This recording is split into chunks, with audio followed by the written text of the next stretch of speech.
皆さん、こんにちは。シスコカスタマーサクセスのサクセスです。NSO を使っていて、コミットに時間がかかることがあると思います。この動画では、そんな時に役に立つ方法をご紹介します。一番簡単な方法は、コミットにディテイルオプションをつける方法です。バーボース、ベリーバーボース、デバッグの順により詳細な情報がわかります。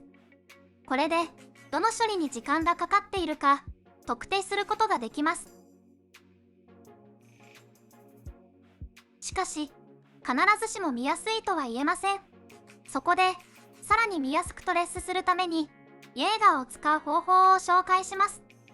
この動画では、Ubuntu を用いて、インストールから実行するまでの手順を簡単にご紹介します。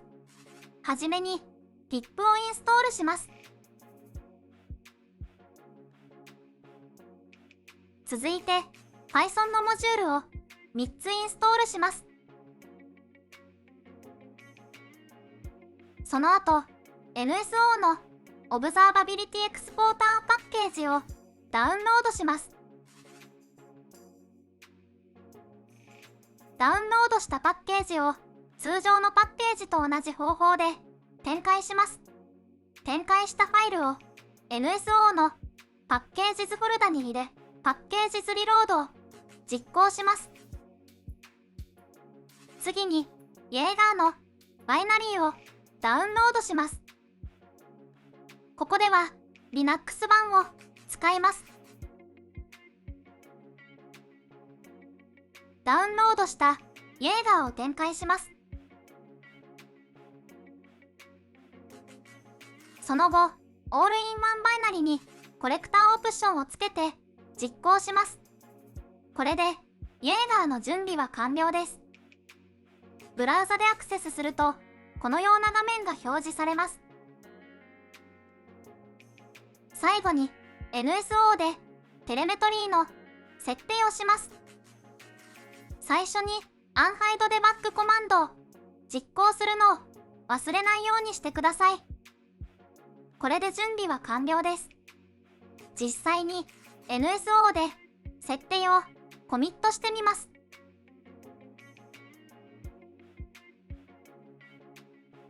すると、イエーガーで NSO のトレースが確認できます。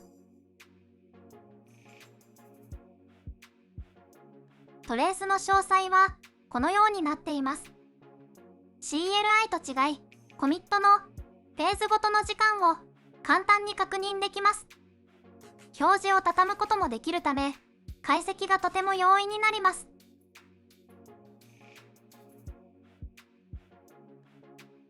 ここでは、クリエイトコールバックで時間がかかっていることがわかります。このように NSO のオブザーバビリティパッケージとイエーガーを使うことで NSO のパフォーマンス解析を容易に行うことができます。ぜひ皆さんもご活用ください。